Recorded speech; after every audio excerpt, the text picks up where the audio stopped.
So hello guys, welcome back to my new vlog. सबैजनालाई happy Dashain. आज हामी दसैँमा टिका लाउँदैछौँ फर्स्ट टाइम र कहाँ टिका लाउन जाने हो हामीले भन्ने छौँ। अहिले हामी यहाँ घरमा टिका लाउँदैछौँ, हामीले देखाउने छौँ, रुक्नु होला। फेरि मेरो सर्ट भित्र लागिदिनु भयो। धेरै पढे, ज्ञानी भए, मैले भनेको माने, सुनबाबाले भनेको, ड्याडीले भनेको, मम्मीले भनेको सबैको आदर गर्नु, ठुलालाई आदर गर्नु, सानालाई गर्नु। तिम्रो पढाइ राम्रो होस्, राम्रो देख्नु पाऊँ, मेरो नाति जति माया गर्छौ उति राम्रो भयो। त्यही छ मेरो आशीर्वाद है।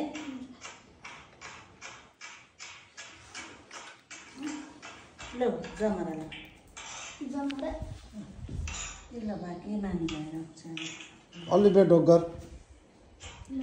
आशीर्वादै दिनुभएको थिएन आमाले। टिको नठोकिकन ल मनले सीताको बुझ धेरै पढे, पढाइमा राम्रो, पढाइमा धेरै मार्क्स ल्याए, राम्रो ज्ञानी भए। ल मास्टर टिचरहरूले भनेको माने, सबैले कति ज्ञानी हो तेरो नाति भनेको सुन्न पाऊँ। ल धेरै भयो क्या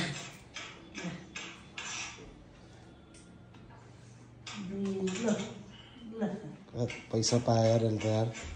ल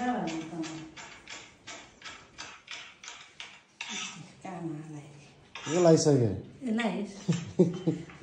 अगाडि फर्काइ पछि फर्का भोलि पटेका किन्ने बाबा, भोलि पटेका किन्नेको पैसा अहिलेको लागि बाई बाई। फेरि अहिले टिका लाउने बेला सेन बाबाले टिका लाउँदै हुनुहुन्छ आमाको हातबाट र म यहाँ भिडियो खिच्दै हो। अब मेरो पनि पाली आउँछ, हेर्नु होला। एक्टर भएस, डक्टरवाला, हिरो, मेरो समाजमा राम्रो काम गर्ने हिरो। फेरि बुझिस् न, नराम्रो काम गर्ने त्यो दुनियाँलाई थुक्ने त्यो केटी सेरे गगने त्यो के बस्ने त होइन, त्यो त्यस्तो हुनुहुन्न। फेरि होइन तिम्रो गाडी छोडछोडी छन् होला होइन, गाडी गर्दा पनि तिम्रो छोडछोडी तिमीलाई त्यस्तो चाहिँ नभएछ है कहिले नि। राम्रो एकदम समाजले आशीर्वाद दे अलि धेरै, समाजले माया गर्ने, समाजले प्रेम गर्ने तसँग बुझिस्।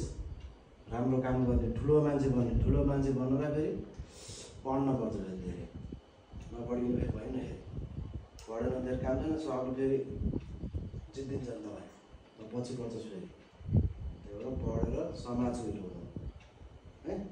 हाम्रो सबै हुन्छ, आफै मिल्छ, बिजनेस पनि स्याप आफै गरिन्छ। ऊ त्यहाँ बोर्डमा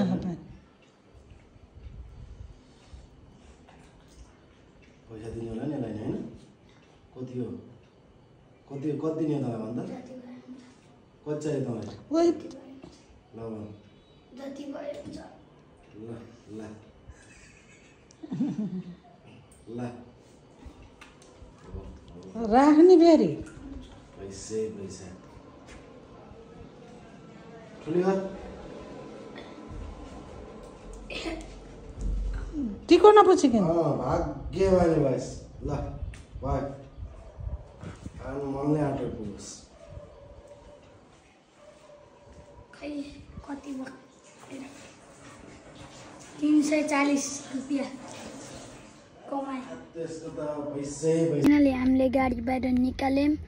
अब हामी अर्को घरतिर टिका लाउन जाँदैछौँ र हेर्न सक्नुहुन्छ अब बाटोमा कहाँ हो, हामी कहाँ जाँदैछौँ।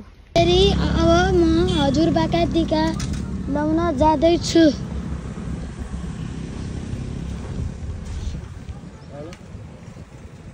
अब आइयो हजुरबाको घर टिका लाउन। आथे अस्ति नै दरखाना आइयो फाइनली यहाँतिर हजुरबाको घर। अनि अब हामीले टिका लगाएर फेरि कुन घर जाने हो अहिले आएर बताउँछु। By by. फाइनली हामी हजुरबाका टिका लायौँ र अब सङ्गनगर ठुलेडीको घर गएर टिका लाउने छौँ। ओरियलको साथी दुईटा भेट भयो ल अङ्कल हालो। हेलो गाइस, ओरियलको च्यानललाई सब्स्क्राइब गरिदिनु, माया गरिदिनु ओरियलको च्यानललाई। Happy Dashain guys.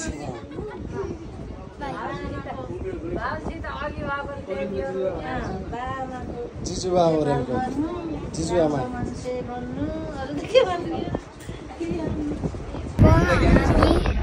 अर्को जिजु हजुरबुवाका जाँदैछौँ बिस्क्यामतिर।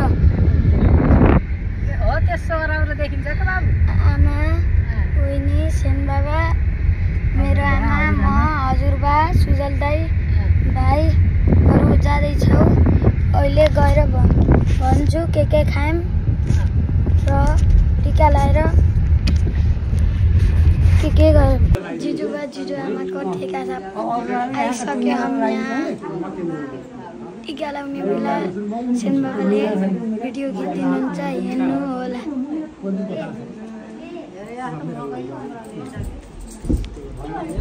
सबैजना रमाइलो गर्दैछन्। आज दसैँमा रमाउँदै खुसी हुँदै टिका लाउँदै बसे हन्।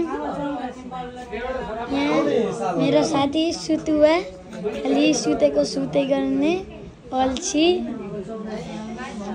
यहाँ अगाडि पनि दाईहरू बसिराख्नु भयो सोफामा। सुजल दाई पनि उहाँ बाहिरबाट आएर बसिराख्नु भयो। यता हेर्न सक्नुहुन्छ दाई दिदीहरूलाई।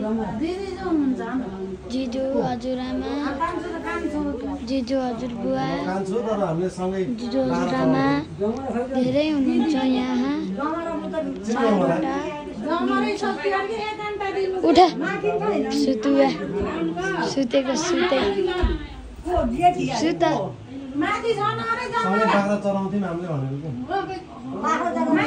अब मेरो सर्ट पनि आउँछ हजुरलाई एनिमे क्यारेक्टर र भगवानको हेर्न सक्नुहुन्छ। बुवा कस्तो भयो हजुरको दसैँ?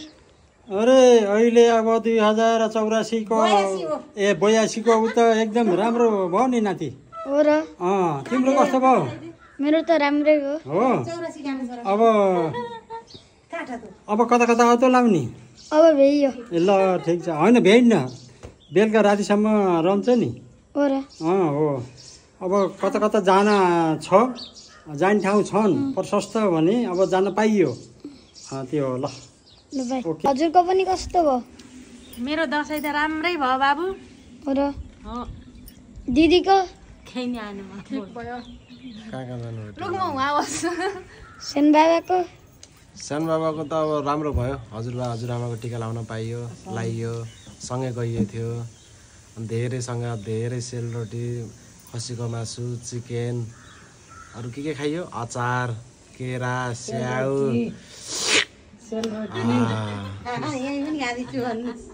आमाको? मेरो नि राम्रो भयो बाबु। अर्को आमा? मेरो राम्रो भयो। तिमीलाई टिका लगाइदिनु पाएँ, खाना खान दिनु पाएँ, आशीर्वाद दिनु पाएँ। आदेशको? राम्रो भयो। हजुरको पनि कस्तो भयो दसैँ? ओहो, दसैँ त एकदम फर्स्ट क्लास भयो नि। के हो त्यो फर्स्ट क्लास भन्ने? किनभने हामी अब पत्थरगञ्ज मामाको घर गइयो टिको लाउन, अनि फेरि बिस्केम गइयो, अनि अहिले दाईको घर आइयो। अनि बिस्केम जाँदाखेरि त बाटो त रापट रहेछ, रापट गाडीमा गइयो एकदम रापट। रापट भनेको? रापट भनेको किलिङ, सफा सफा एकदम।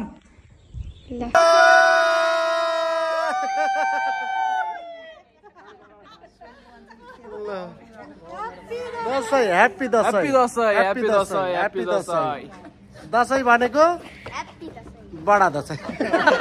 म पल्लो पत्थरगञ्ज गयौँ, बिस्केम गयौँ र रानीगञ्ज आयौँ।